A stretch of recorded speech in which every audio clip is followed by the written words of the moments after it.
નમસ્કાર વિદ્યાર્થી મિત્રો, આજે આપણે ધોરણ 12 ફિઝિક્સ ની અંદર ચેપ્ટર નંબર 4 ગતિમાન વિદ્યુતભાર અને ચુંબકત્વ વિશે આગળના ટોપિક ઉપર ચર્ચા કરીશું. આજના ટોપિક ની અંદર આપણે પાયો-સાવર્ટના નિયમ વિશે ચર્ચા કરવી છે. તો અગાઉ આપણે જોઈ ગયા છે કે વિદ્યુત પ્રવાહ અને ચુંબકીય ક્ષેત્ર વચ્ચે કંઈક સંબંધ રહેલો છે એવું સૌપ્રથમ ઓસ્ટેડ નામના સાયન્ટિસ્ટે લેબોરેટરીની અંદર સાબિત કર્યું હતું. જ્યારે કોઈ ચુંબકીય ક્ષોયને વાહક તારની નજીક લાવવામાં આવે છે ત્યારે ચુંબકીય ક્ષોયનું કોણાવર્તન થાય છે, જે સૌપ્રથમ ઓસ્ટેડ નામના સાયન્ટિસ્ટે વાત કરી હતી. પરંતુ આ I જેટલા વિદ્યુત પ્રવાહ દ્વારા કોઈ બિંદુએ કેટલું ચુંબકીય ક્ષેત્ર ઉત્પન્ન થાય છે તેના વિશેની માહિતી સૌપ્રથમ બાયો-સાવર્ટ નામના સાયન્ટિસ્ટે આપેલી હતી. તેના પરથી આ નિયમને આપણે બાયો-સાવર્ટના નિયમ તરીકે ઓળખીએ છીએ. બાયો-સાવર્ટનો નિયમ એ ઘણા બધા અંશે કુલમ્બના નિયમ સાથે સામ્યતા ધરાવે છે તથા કુલમ્બના નિયમથી કંઈક અલગ પણ પડે છે, જેની આજે આપણે ઊંડાણપૂર્વક ચર્ચા કરીશું. તો સૌપ્રથમ આપણે કુલમ્બના નિયમની વાત કરીએ કે કોઈ પ્લસ q જેટલો વિદ્યુત ભાર છે. આ વિદ્યુત ભારથી r જેટલા અંતરે અવકાશના કોઈ p બિંદુએ વિદ્યુત ક્ષેત્ર કેટલું રહેલું છે તેની જો આપણે વાત કરીએ તો આ p બિંદુએ વિદ્યુત ક્ષેત્ર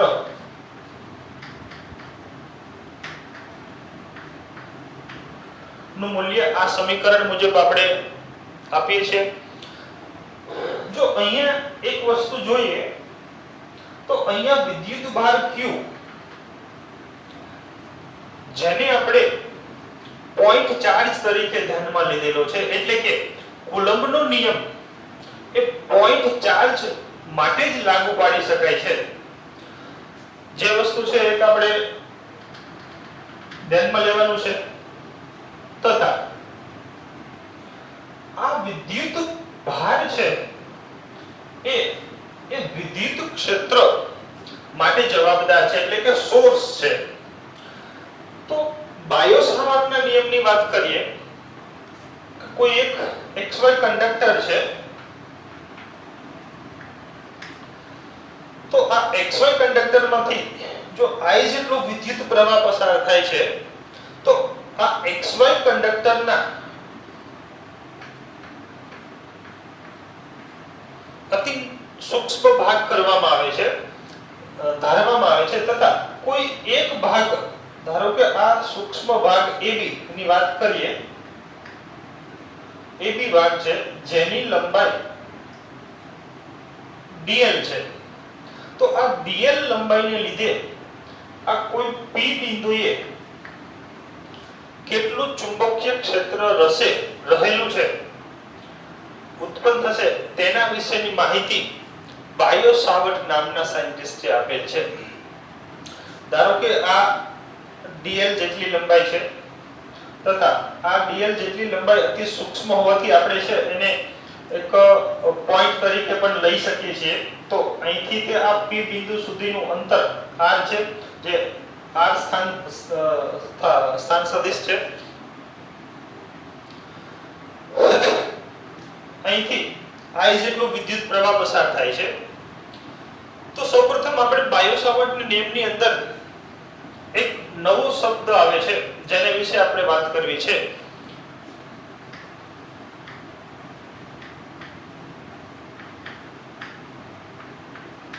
વિદ્યુત પ્રવાહખંડ.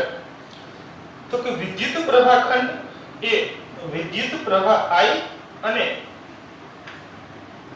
વાહક તારનો અતિ સૂક્ષ્મ લંબાઈવાળો ભાગ, જેને આપણે AB એટલે કે dl છે, તો એ બંનેના ગુણાકારને આપણે વિદ્યુત પ્રવાહખંડ તરીકે ઓળખીએ છીએ, જે ચુંબકીય ક્ષેત્ર માટે જવાબદાર છે. એટલે કે ચુંબકીય ક્ષેત્ર માટે સોર્સ તરીકે વિદ્યુત પ્રવાહખંડ છે, જે વિદ્યુત ક્ષેત્રની અંદર તો કે વિદ્યુત ક્ષેત્ર એ વિદ્યુત ભારના સમપ્રમાણમાં હોય છે, એટલે કે અહીંયા વિદ્યુત ભાર એ સોર્સ તરીકે કામ કરે છે. તેવી જ રીતે વિદ્યુત પ્રવાહખંડ આઈડીએલ જે ચુંબકીય ક્ષેત્ર માટેના સોર્સ તરીકે કામ કરે છે. અહીંયા આપણે જોઈએ કુલમ્બના નિયમની અંદર તો વિદ્યુત ભાર Q એ અદિશ રાશિ છે.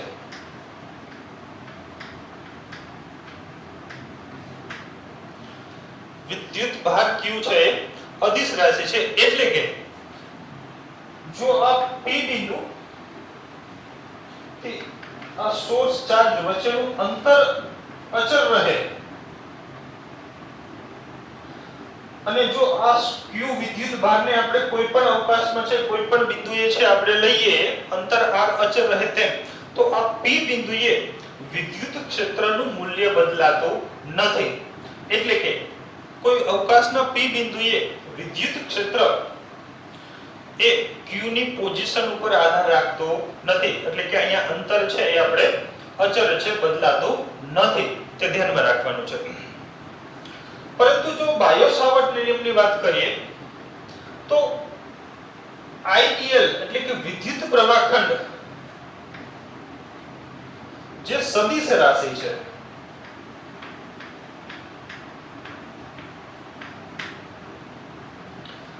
વિદ્યુત પ્રવાહખંડ એ સદિશ રાશિ છે. એટલે કે ધારો કે કોઈ એક વાહક તારનો અતિ સૂક્ષ્મ ભાગ AB જેની લંબાઈ dl જેટલી છે, આ dl લંબાઈથી r અંતરે P બિંદુએ ચુંબકીય ક્ષેત્ર ધારો કે આપણે dp1 છે એવું આપણે લઈએ. હવે જો આ dl વિદ્યુત પ્રવાહખંડ જેનું dl લંબાઈ છે એ અચળ રહે છે, તથા જો આની પોઝિશન બદલાવવામાં આવે એટલે કે જો આવી રીતે છે એ કરવામાં આવે તો P બિંદુએ ઉદ્ભવતું ચુંબકીય ક્ષેત્ર એ કંઈક અલગ હશે. એ કેટલું હશે કે શૂન્ય હશે કે શું હશે તેના વિશે આપણે છે આજના લેક્ચરમાં ઊંડાણપૂર્વક ચર્ચા કરીશું. પરંતુ જ્યારે વિદ્યુત પ્રવાહખંડ આ પોઝિશનમાં હશે ત્યારે ચુંબકીય ક્ષેત્ર કંઈક હશે, તથા જ્યારે આ વિદ્યુત પ્રવાહખંડની પોઝિશન બદલાય છે ત્યારે આ P બિંદુએ ચુંબકીય ક્ષેત્રની મૂલ્ય તથા દિશા પણ બદલાય છે.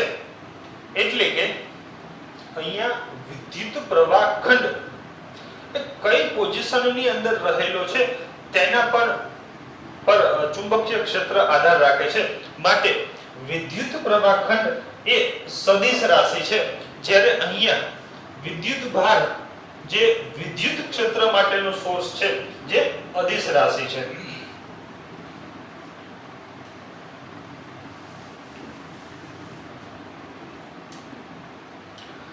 અહીંયા વિદ્યુત પ્રવાહખંડની જે દિશા છે એ વિદ્યુત પ્રવાહની દિશામાં લેવામાં આવે છે, તથા અહીંયા dl ની જે લંબાઈ છે આ બિંદુ જે તે બિંદુએ એના સ્પર્શકની દિશામાં છે. જે આપણે વસ્તુ છે એ ધ્યાનમાં રાખવાનું છે.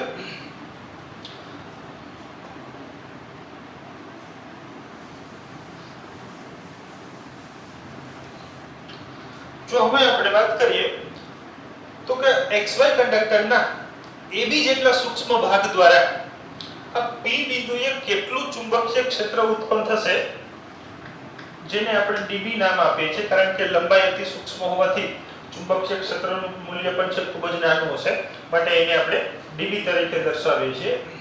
તો dB નું મૂલ્ય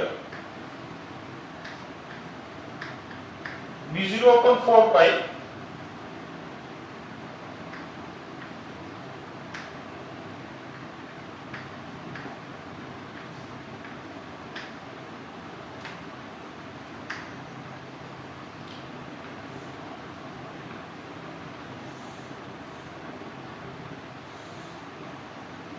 આ આ સમીકરણ દ્વારા આપણે આપી શકીએ છીએ ચુંબકીય ક્ષેત્ર છે એ સદિશ રાશિ છે, વિદ્યુત પ્રવાહખંડ આઈડીએલ જે સદિશ રાશિ છે, સ્થાન સદિશ r પણ સ્થાન સદિશ રાશિ છે, માટે અહીંયા છે આપણે ક્રોસ પ્રોડક્ટ લઈએ છીએ કારણ કે પરિણામે જે રાશિ મળે છે એ પણ સદિશ રાશિ છે।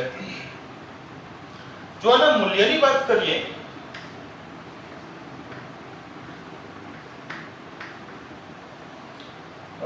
સદિશ સ્વરૂપમાં છે આ સમીકરણ। જો આને આપણે મૂલ્યની વાત કરીએ તો μ0/4 પાઈ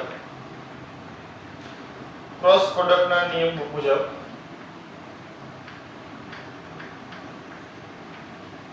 sin થીટા તથા એક r કેન્સલ થાય છે માટે μ0/4 પાઈ ideal sin theta upon r square।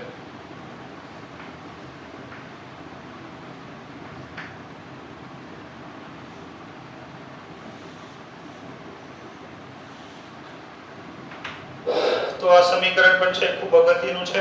આપણે આ સમીકરણનો છે દાખલાની અંદર ઘણી બધી રીતે છે આ ઘણી બધી જગ્યાએ ઉપયોગ કરવાનો છે। તો ચુંબકીય ક્ષેત્રનું મૂલ્ય μ0/4 pi IDL sin θ upon r square મુજબ છે એ લઈએ છે જે p બિંદુએ ચુંબકીય ક્ષેત્ર દર્શાવે છે। જો આપણે આ સમીકરણની વાત કરીએ તો સૌપ્રથમ આપણે વાત કરીએ μ0 જેને આપણે μ0 તરીકે બોલાય છે જે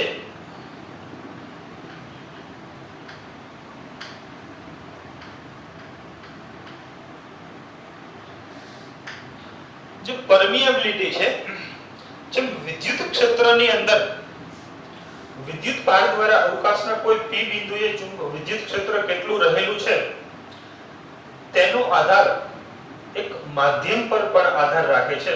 એટલે કે વિદ્યુત ભાર અને અવકાશનું p બિંદુ વચ્ચે કયા પ્રકારનું માધ્યમ રહેલું છે તેના પર પણ આધાર રાખે છે। તો જેને આપણે પરમિટિવિટી કહીએ છીએ તો પરમિટિવિટી છે એ વિદ્યુત ક્ષેત્ર માટે છે, જ્યારે ચુંબકીય ક્ષેત્ર માટે આપણે પરમિએબિલિટી નામ આપણે આપીએ છીએ જે માધ્યમ પર આધાર રાખે છે તથા પરમિએબિલિટી છે એ માધ્યમનો ગુણધર્મ છે, માધ્યમને એક કેરેક્ટરિસ્ટિક છે કે તેના દ્વારા અવકાશના p બિંદુએ કેટલું ચુંબકીય ક્ષેત્ર રહેલું છે જે આપણે માધ્યમ પર પરમિએબિલિટી દ્વારા દર્શાવીએ છીએ। જો પરમિએબિલિટીના આપણે એકમની વાત કરીએ તો આ સમીકરણ પરથી આપણે જોઈએ કે ચુંબકીય ક્ષેત્રનો એક એકમ ટેસ્લા છે, μ0 4 પાઈ એકમ રહિત છે I * dl।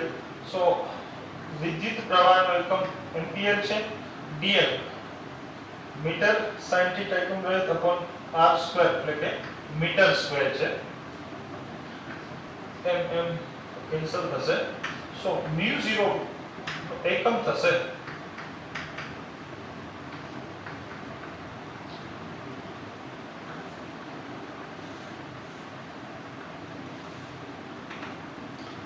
ટેસ્લા મીટર પર એમ્પિયર એટલે કે પરમિએબિલિટીનો એકમ ટેસ્લા મીટર પર એમ્પિયર મુજબ થશે જે આપણે જોઈએ છે। તથા આ પરમિએબિલિટીનું મૂલ્ય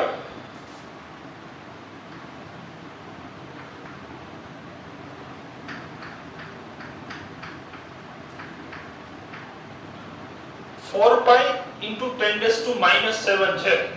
અહીંયા μ0 આ મૂલ્ય છે એ ફ્રી માધ્યમ માટે એટલે કે શૂન્યાવકાશ અથવા તો હવાના માધ્યમ માટે આપણે લીધેલું છે।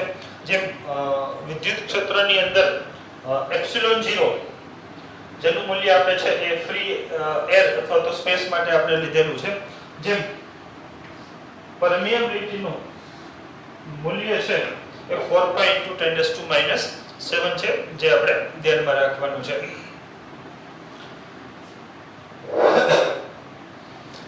તો અહીંયા બાયો સાવર્ટના નિયમ દ્વારા કોઈ સૂક્ષ્મ ભાગ દ્વારા કેટલું ચુંબકીય ક્ષેત્ર P બિંદુએ ઉત્પન્ન થાય છે તેના વિશે વાત કરી છે.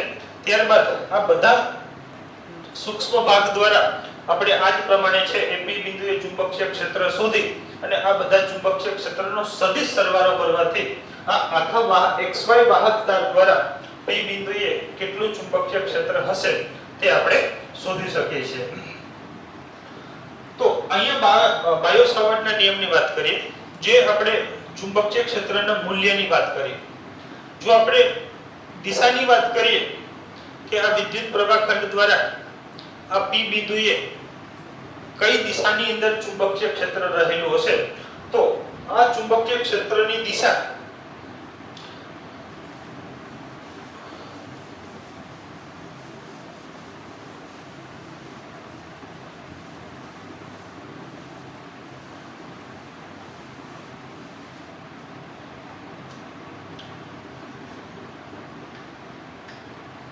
દિશાની વાત કરીએ તો આ ચુંબકીય ક્ષેત્રની દિશા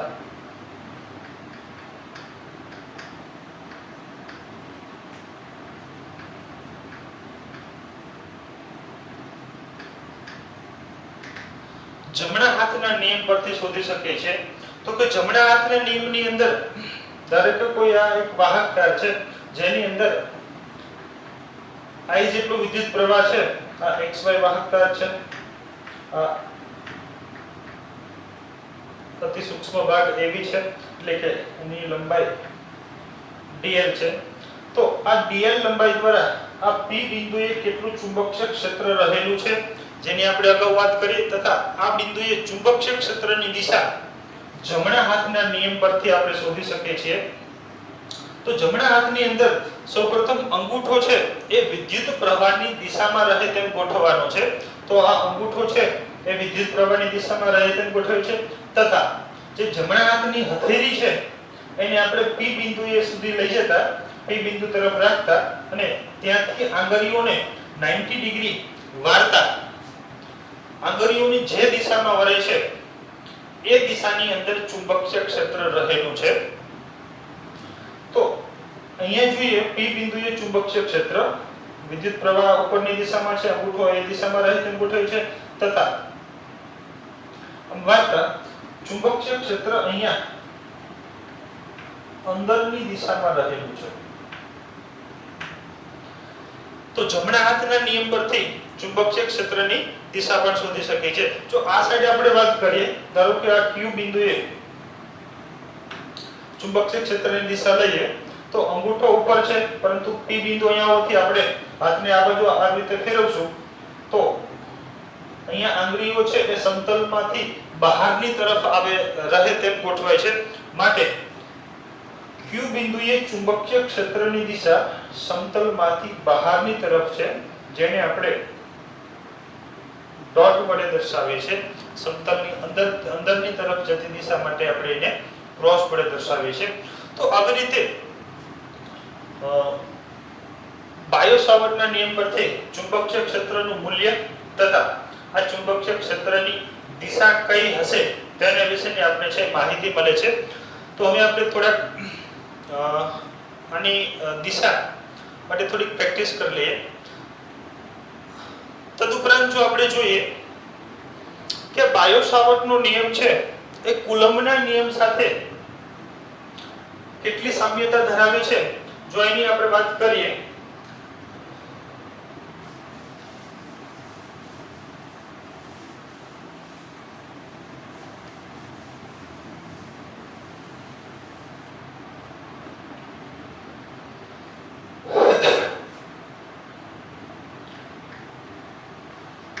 તો સૌપ્રથમ વાત કરીએ કે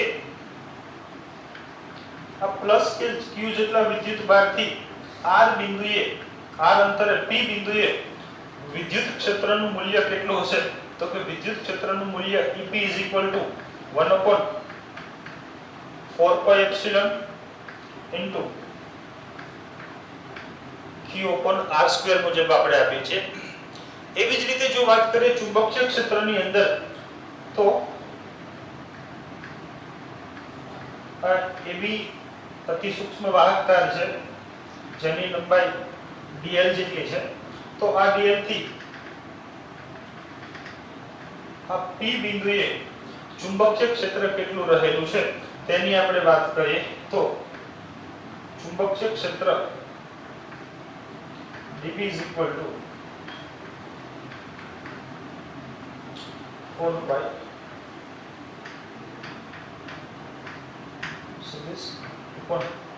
r ક્યુબ વડે આપણે આપી શકીએ છીએ. અહીંયા આપણે જોઈએ કે dl અને r એટલે કે વિદ્યુત પ્રવાહ ખંડ અને સ્થાન સદિશ વચ્ચેના ખૂણાના સ્વરૂપમાં એટલે કે જો એના મૂલ્યના સ્વરૂપની અંદર આપણે લખીએ તો μ0/4 pi sin θ r² મુજબ આપણે લખી શકીએ છીએ. તો અહીંયા આપણે જોઈએ કે વિદ્યુત ક્ષેત્ર માટે ઉદ્ગમ સોર્સ કોણ છે તો કે વિદ્યુત ભાર છે તથા વિદ્યુત ક્ષેત્ર એ વિદ્યુત ભારના સમપ્રમાણમાં છે. અહીંયા આપણે જોઈએ તો ચુંબકીય ક્ષેત્ર માટેનો ઉદ્ગમ સોર્સ કોણ છે તો કે વિદ્યુત પ્રવાહ ખંડ છે. તો ચુંબકીય ક્ષેત્ર એ વિદ્યુત પ્રવાહ ખંડને સમપ્રમાણમાં રહેલું હોય છે. બીજા પોઈન્ટની વાત કરીએ તો વિદ્યુત ક્ષેત્રની અંદર જે ઉદ્ગમ છે એ અદિશ રાશિ છે એટલે કે વિદ્યુત ભાર q છે એ અદિશ રાશિ છે.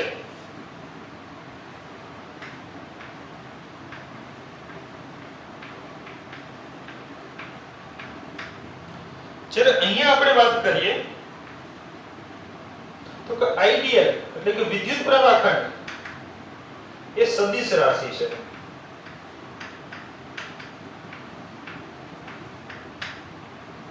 સદિશ રાશિ છે. બીજી વાત કરીએ તો કે કુલમ્બનો નિયમ એટલે કે વિદ્યુત ક્ષેત્ર એ અંતરના વર્ગના વ્યસ્ત પ્રમાણમાં છે.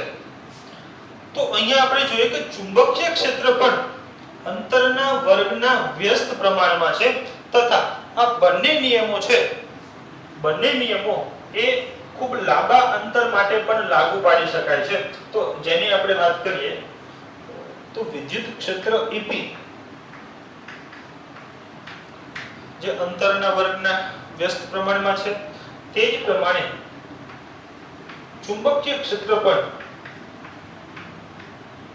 અંતરના વર્ગના વ્યસ્ત પ્રમાણમાં છે.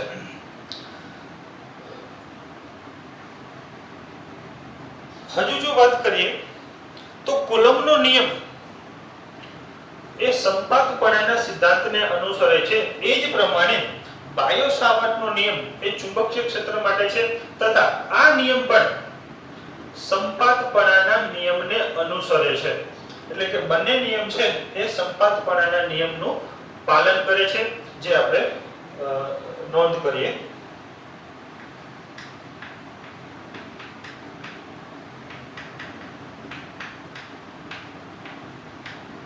સંપાતપણાના નિયમને અનુસરે છે.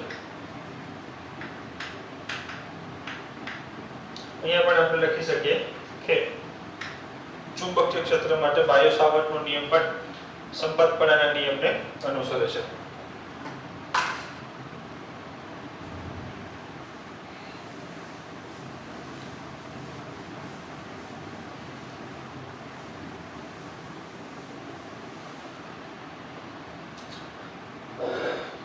બીજું જે સૌથી અગત્યની વસ્તુ છે અહીંયા આપણે જોઈએ કે q વિદ્યુત ભારથી દ્વારા p બિંદુએ જે ચુંબકીય ક્ષેત્ર છે એનું મૂલ્ય આ પ્રમાણે છે તથા જો આની આપણે દિશાની વાત કરીએ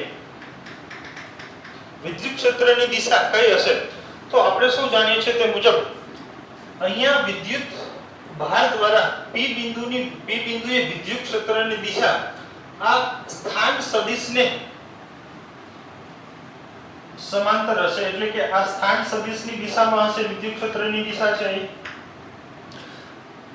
જે આપણે સૌ અગાઉના ચેપ્ટરની અંદર ભણી ગયા છે. જો અહીંયા આપણે ચુંબકીય ક્ષેત્રની વાત કરીએ તો અહીંયા વિદ્યુત પ્રવાહ ખંડ અને સ્થાન સદિશ બંને વચ્ચે ક્રોસ પ્રોડક્ટ છે તથા અહીંયા ની દિશાની વાત કરીએ જોઈએ તો વિદ્યુત પ્રવાહખંડ અને સ્થાન સદિશ r થી બનતા સમતલને લંબ દિશામાં હોય છે. વિદ્યુત ક્ષેત્ર ચુંબકીય ક્ષેત્રની દિશા વિદ્યુત પ્રવાહખંડ આઇડિયલ અને સ્થાન સદિશ r થી બનતા સમતલને લંબ દિશામાં હોય છે તથા એનું મૂલ્યની વાત કરીએ તો વિદ્યુત ક્ષેત્રનું મૂલ્ય એ વિદ્યુત ભાર અને ચુંબકીય વિદ્યુત ભાર અને p બિંદુ વચ્ચે કોઈ પણ પ્રકારનો ખૂણો બનતો નથી. એટલે કે અહીંયા છે એ પ્રકારનો કોઈ પણ છે એ કોણ હોતો નથી. જ્યારે ચુંબકીય ક્ષેત્રની અંદર ચુંબકીય ક્ષેત્ર આ dl છે, આ p બિંદુએ ચુંબકીય ક્ષેત્રનું મૂલ્ય તો કે dl અહીંયા આ દિશામાં છે તો dl અને આ સ્થાન સદિશની વચ્ચે બનતા ખૂણા પર આધાર રાખે છે. બરોબર મિત્રો, યાદ રાખજો જે બાયો-સાવર્ટ નિયમ કુલમ્બના નિયમથી અલગ પડે છે તો કે અહીંયા ચુંબકીય ક્ષેત્રનું મૂલ્ય વિદ્યુત પ્રવાહખંડ આઇડિયલ અને સ્થાન સદિશ ની વચ્ચે બનતા ખૂણા પર પણ આધાર રાખે છે, જે ખૂબ અગત્યનું છે. જો એના વિશે આપણે થોડી ઊંડાણપૂર્વક વાત કરીએ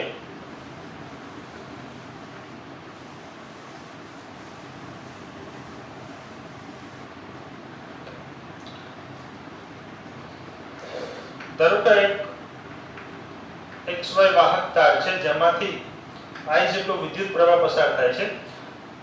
આ વાહક તારનો dl જેટલી લંબાઈ થી આ p બિંદુએ ચુંબકીય ક્ષેત્ર અહીંયા આપણે લઈએ છીએ કે આ dl લંબાઈ અને આ p બિંદુ વચ્ચે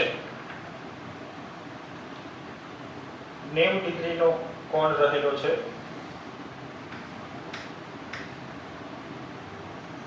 તો સમીકરણ પરથી આપણે જો વાત કરીએ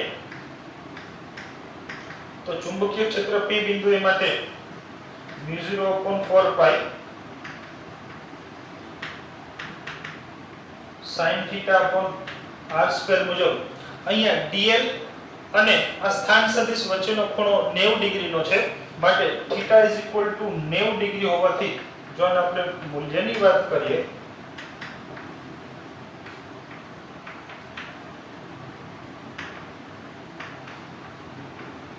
આ મુજબ થશે તથા જો આમની આપણે વાત કરીએ કે જેનું મૂલ્ય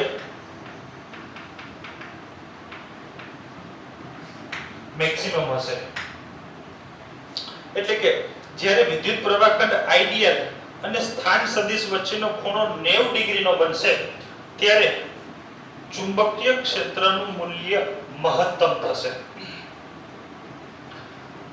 તથા જો આપણે આ p બિંદુને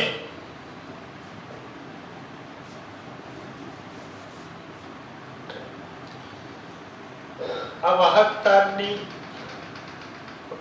અક્ષની દિશાની અંદર અહીંયા લઈએ, ધારો કે p બિંદુ અહીંયા લઈએ આપણે, એટલે કે xy વાહક તારની અક્ષ પર p બિંદુ છે તો અહીંયા જોઈએ તો કે વિદ્યુત પ્રવાહખંડ આઇડિયલ અને અવકાશમાંનો કોઈ બિંદુ p વચ્ચેનો જે કોણ છે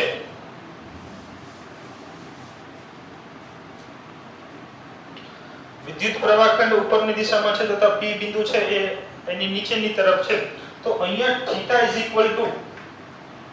= 180 ડિગ્રી રહેલું છે. θ = 180 ડિગ્રી છે તો એ પરથી sin 180 0 થશે માટે ચુંબકીય ક્ષેત્રનું મૂલ્ય પણ 0 થશે જે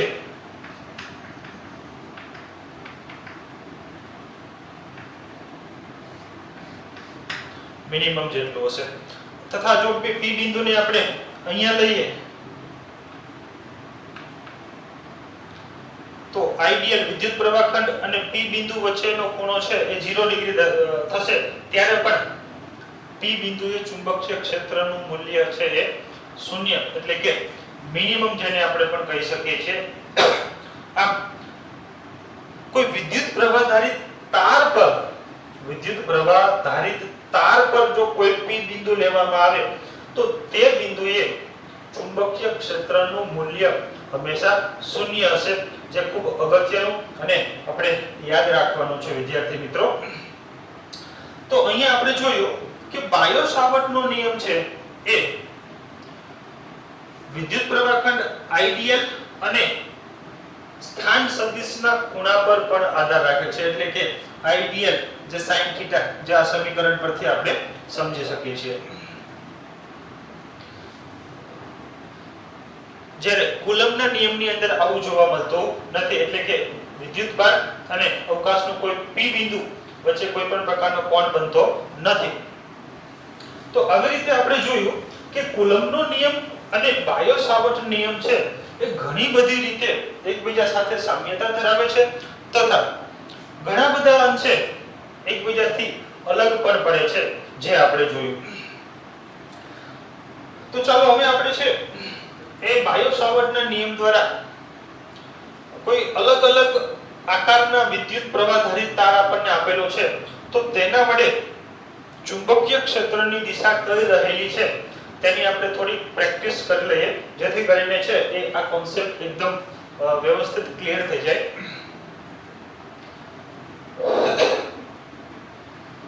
જો આપણે વાત કરીએ, ધારો કે કોઈ એક સુરેખ વિદ્યુત પ્રવાહ ધારિત તાર XY છે જેમાંથી I જેટલો વિદ્યુત પ્રવાહ પસાર થાય છે.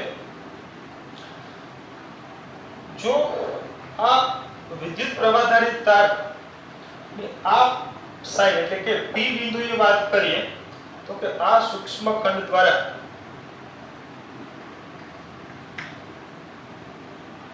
જેની લંબાઈ dl જેટલી છે, તો આ P બિંદુએ ચુંબકીય ક્ષેત્રની વાત કરીએ તો જમણા હાથના નિયમ પરથી અંગૂઠો છે વિદ્યુત પ્રવાહની દિશામાં ગોઠવતા તથા P બિંદુએ આંગળીઓને છે એ 90 ડિગ્રી વાળતા જોઈ શકીએ છીએ કે અહીંયા ચુંબકીય ક્ષેત્રનું મૂલ્ય સમતલને અંદરની તરફ જતી દિશામાં છે, માટે અહીંયા આપણે એને ક્રોસ વડે દર્શાવી શકીએ છીએ. તથા જો આ સાઈડ આપણે વાત કરીએ તો Q બિંદુ લઈએ તો આ અહીંયા ચુંબકીય ક્ષેત્રની દિશા સમતલમાંથી બહારની દિશામાં આવે છે, એટલે કે આપણે આ રીતે આપણે દર્શાવી શકીએ છીએ. તો અહીંયા આપણે જોયું કે વિદ્યુત પ્રવાહ છે x થી y દિશાની અંદર જઈ રહ્યો છે. જો વિદ્યુત પ્રવાહની દિશા બદલાશે તો આ P બિંદુ અને Q બિંદુએ ચુંબકીય ક્ષેત્રની દિશા પણ બદલાઈ જાય છે, જે આપણે જોઈ શકીએ છીએ. તથા હવે જો આપણને કોઈ સુરેખ તારની જગ્યાએ કોઈ બીજા કોઈ યાદચ્છિક આકારવાળો તાર આપેલો હોય, ધારો કે આપણે લઈએ કોઈ એક વર્તુળાકાર રિંગ છે. આ રિંગમાંથી I જેટલો વિદ્યુત પ્રવાહ છે એ ક્લોકવાઇઝ દિશાની અંદર પસાર થઈ રહ્યો છે. તો જો આપણે એના સેન્ટર પર વાત કરીએ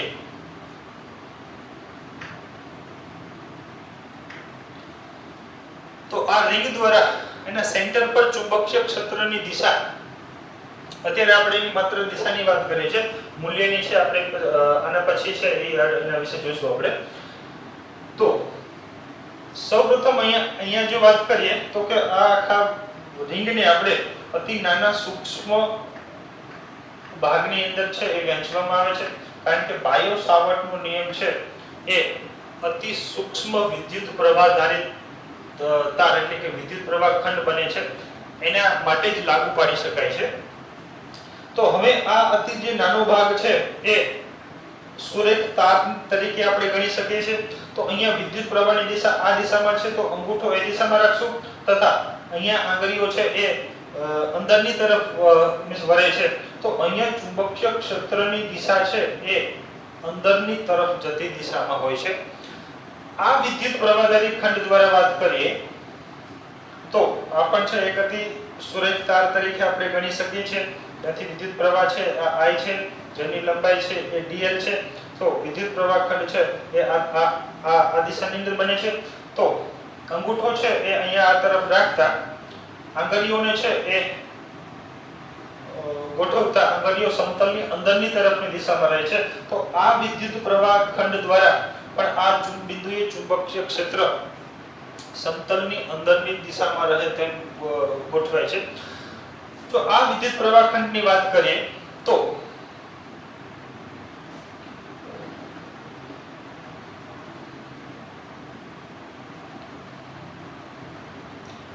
જોઈ શકશો કે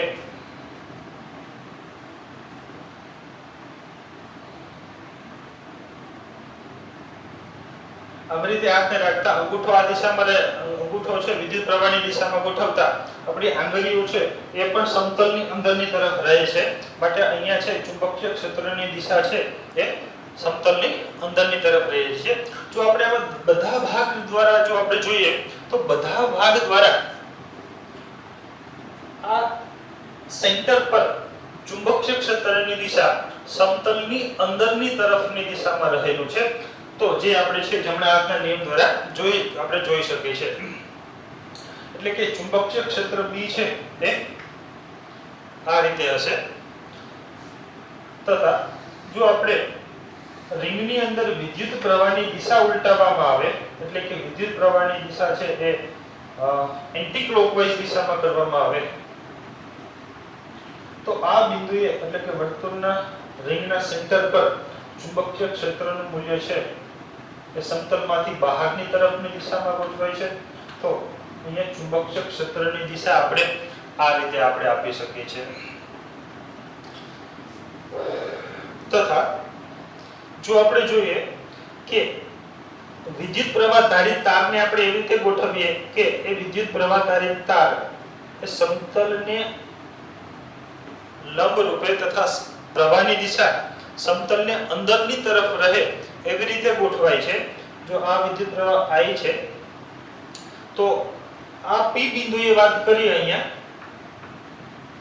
તો જમણા હાથના નિયમ પરથી અંગૂઠાને પ્રવાહની દિશામાં અંદરની તરફ રહે તેમ ગોઠવતા P બિંદુએ જે આંગળી વળે છે તે મુજબ આપણે જોઈએ તો કે અહીંયા ચુંબકીય ક્ષેત્ર છે એ નીચેની દિશાની અંદર રહેલું હોય છે. તો આ દિશામાં છે. જો આ બિંદુએ વાત કરીએ Q બિંદુએ વાત કરીએ તો આ મુજબ ઉપરની દિશામાં રહે છે. તથા આવી રીતે જો આ વાહક તારની ફરતે દરેક બિંદુની વાત કરીએ તો અહીંયા આપણને ચુંબકીય ક્ષેત્ર છે એ દરેક બિંદુ માટે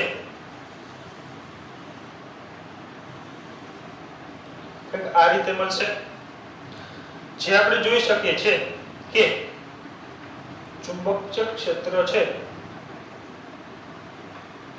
એ ક્લોકવાઇઝ દિશામાં રહે તેમ ગોઠવાયેલું હોય છે. એટલે કે આ બિંદુએ વાત કરીએ તો આમ થશે એટલે કે ચુંબકીય ક્ષેત્ર છે એ ક્લોકવાઇઝ દિશામાં રહે તેમ ગોઠવાય છે. તથા અહીંથી વિરુદ્ધમાં આપણે જોઈએ કે કોઈ એક વાહક તાર છે જે સમતલને લંબ રૂપે તથા વિદ્યુત પ્રવાહની દિશા સમતલમાંથી બહારની તરફ રહે તેમ છે. તો આ વાહક તારની આસપાસ ચુંબકીય ક્ષેત્ર જો આપણે બધા બિંદુઓની વાત કરીએ તો જોઈએ આ બિંદુએ ચુંબકીય ક્ષેત્ર કઈ દિશામાં હશે કે અંગૂઠો બહારની તરફ રહે તો આ દિશા આંગળીઓ આ તરફની દિશામાં રહે છે. તો અહીંયા વિદ્યુત ચુંબકીય ક્ષેત્રની દિશા છે આ દિશામાં હશે. અહીંયા વાત કરીએ તો અહીંયા ચુંબકીય ક્ષેત્રનો આ દિશાની અંદર રહેલો છે. તથા આ બિંદુએ વાત કરીએ તો એનું ચુંબકીય ક્ષેત્ર આવી રીતે મળશે. તો આપણે બધા બિંદુઓની વાત કરીએ તો અહીંયા આ ચુંબકીય ક્ષેત્ર આપણને આવી રીતે છે એ વર્તુળાકાર દિશાની અંદર મળે છે. તથા અહીંયા ચુંબકીય ક્ષેત્રની દિશા એ એન્ટી ક્લોકવાઇઝ દિશાની અંદર રહે તેમ આપણને જોવા મળે છે. તો અહીંથી આપણને એક વસ્તુ જોવા મળે છે, સમજવાનું છે કે અહીંયા વાહક તાર વર્તુળાકાર રિંગ છે.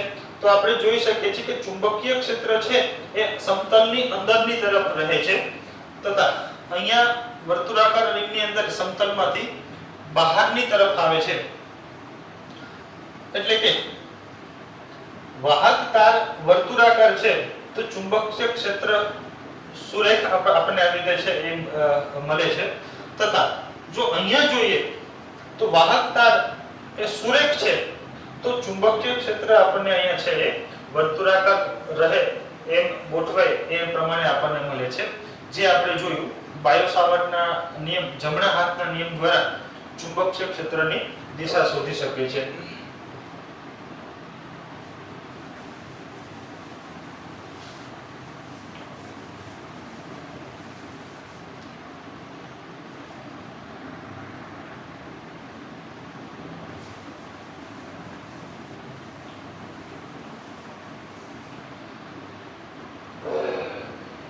તો વિદ્યાર્થી મિત્રો અહીંયા આપણે જોયું કે બાયો-સાવર્ટ ના નિયમ દ્વારા અવકાશના કોઈ બિંદુએ કેટલું ચુંબકીય ક્ષેત્ર રહે વિદ્યુત પ્રવાહધારી તાર દ્વારા હશે તથા આ ચુંબકીય ક્ષેત્રની દિશા કઈ હશે તેના વિશે પણ આપણે વાત કરી.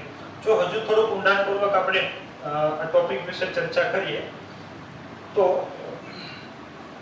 આપણે સૌ જાણીએ છીએ તે મુજબ કોઈ એક બાર મેગ્નેટ છે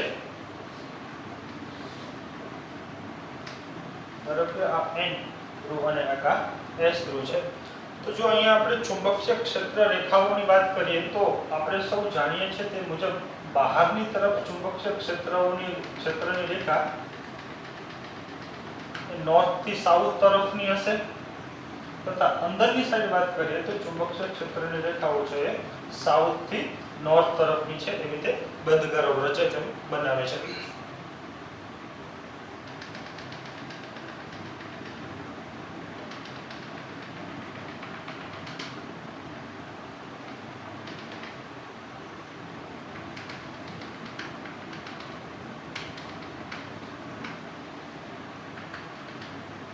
જેસો આપણે જાણીએ છીએ પરંતુ આપણે જે વસ્તુ ધ્યાનમાં લેવું છે એક વસ્તુ છે કે નોર્થ સાઈડ એટલે કે નોર્થ પોલ સાઈડ ચુંબકીય ક્ષેત્ર રેખાઓ નોર્થ પોલ માંથી બહાર નીકળે છે તથા સાઉથ પોલ સાઈડ ચુંબકીય ક્ષેત્ર રેખાઓ સાઉથ પોલ ની અંદર દાખલ થાય છે એવી રીતે રહેલી હોય છે.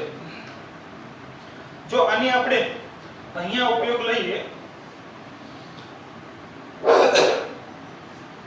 ધારો કે કોઈ એક વિદ્યુત પ્રવાહધારિત રિંગ છે અને આ રિંગમાંથી I જેટલો વિદ્યુત પ્રવાહ એન્ટી ક્લોકવાઇઝ દિશાની અંદર વહન થાય છે.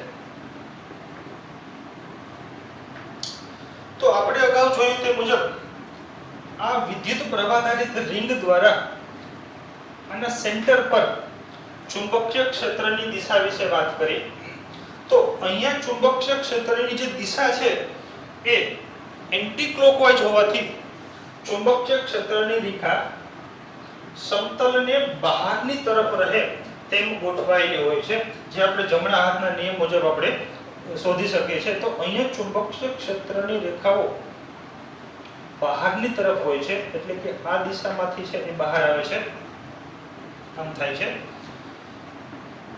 તથા જો આ જ વસ્તુને આપણે જો વિદ્યુત પ્રવાહધારિત રિંગ છે ત્યાં પ્રવાહની દિશા ઉલટાવવામાં આવે છે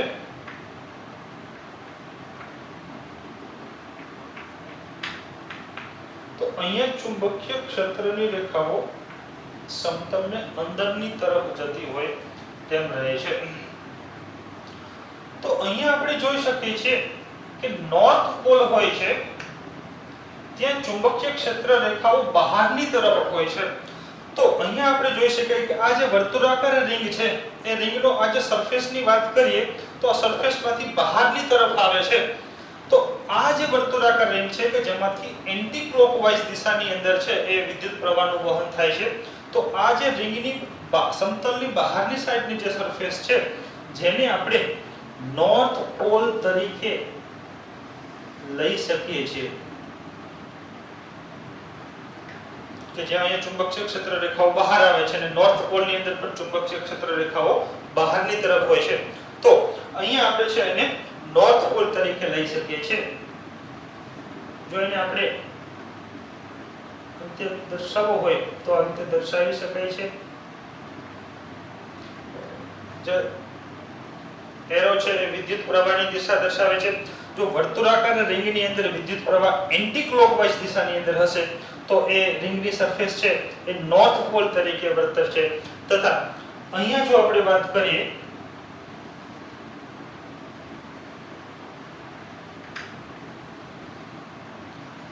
ચુંબકીય ક્ષેત્ર રેખાઓ સમતલની અંદરની તરફ છે, જે અહીંયા સાઉથ પોલની અંદર પણ ચુંબકીય ક્ષેત્ર રેખાઓ સાઉથ પોલની અંદરની તરફ હોય છે. માટે અહીંયા આ રિંગની જે આ જે બહારની જે સરફેસ છે એ સાઉથ પોલ તરીકે વર્તે છે. તો અહીંયા આપણે એને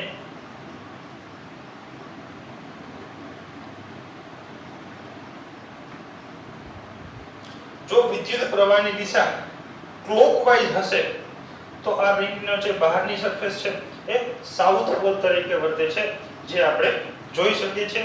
જે પણ જે ખૂબ અગત્યની વસ્તુ છે, ક્યારેક કોમ્પિટિટિવ એક્ઝામની અંદર આ ટાઈપના પ્રશ્નો છે એ પૂછાતા હોય છે.